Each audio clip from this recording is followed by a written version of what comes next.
اللہ تعالیٰ نے اپنی رحمت سے، اپنے فضل و کرم سے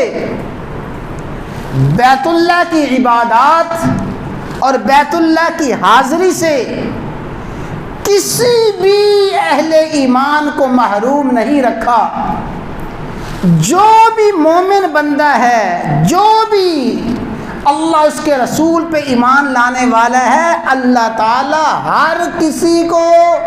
کسی نہ کسی صورت میں، کسی نہ کسی شکل میں بیت اللہ کی حاضری کا اجر اور ثواب ضرور عطا فرما دیتے ہیں۔ اور آج کے خطبہ میں یہی میں نے عرض کرنا ہے کہ بے شمار اللہ کے بندے ایسے، نہ وہ پاسپورٹ بنانے کے لیے پاسپورٹ آفس میں گئے، اس کی مشقتیں، پاسپورٹ بنانے کی جد و جہد سے اللہ نے بچائے رکھا، نہ انہوں نے درخواست جمع کرائی،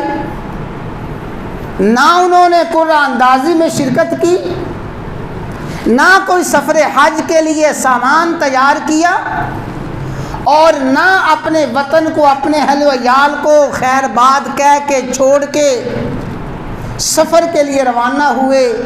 نہ مہینہ 40-45 دن تک مشقت اور جد و جہد کی زندگی گزاری،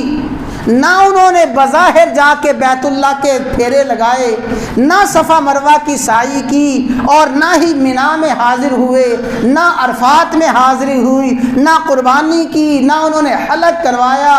جو حاجی اعمال کرتے ہیں انہوں نے وہ کوئی بھی عمل نہیں کیا، لیکن ایسے خوش بخت، ایسے خوش نصیب ہیں، اللہ کے نبی فرما رہے ہیں حاجن تامن، حاجن تامن، حاجن تامن، اللہ تعالیٰ پورے حج کا اجر اور ثواب ان کے نامہ اعمال میں لکھ دیتا ہے۔